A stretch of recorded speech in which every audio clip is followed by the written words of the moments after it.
Vice chancellor നിയമനത്തിൽ governor സർക്കാർ സമവായം. Governor നിർദ്ദേശിച്ച ഡോക്ടർ സിസ തോമസിനെ KTU-VC ആയി നിയമിച്ചു. ഡിജിറ്റൽ സർവകലാശാല VC ആയി സർക്കാർ നിർദ്ദേശിച്ച സജി ഗോപിനാഥിന്റെ നിയമനം ഗവർണർ അംഗീകരിച്ചു. ഇത് സംബന്ധിച്ച് ലോക് ഭവൻ വിജ്ഞാപനമിറക്കി. വിഷയം നാളെ സുപ്രീം കോടതി പരിഗണിക്കാനിരിക്കെയാണ് ഗവർണറുടെ ഈ നീക്കം.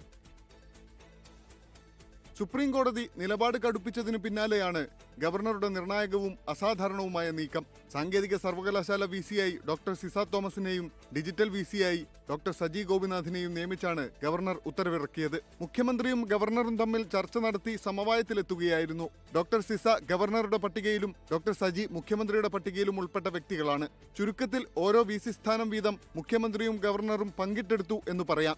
ആരിഫ് മുഹമ്മദ് ഖാൻ ഗവർണറായിരുന്നപ്പോൾ അദ്ദേഹത്തിന്റെ നിർദ്ദേശപ്രകാരം ഡോക്ടർ സിസ താൽക്കാലിക VC ആയി ചുമതലയേറ്റെടുത്തതോടെ സർക്കാരിന്റെ ശത്രു പട്ടികയിൽ ഉൾപ്പെടുകയായിരുന്നു.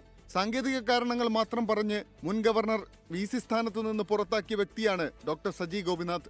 നിയമനം നടത്തിയ കാര്യം ജസ്റ്റിസ് ധൂലിയ കമ്മിറ്റി സുപ്രീം കോടതിയെ അറിയിക്കും. സുപ്രീം കോടതിയാണ് അന്തിമ തീരുമാനം നൽകേണ്ടത്. 24 തിരുവനന്തപുരം.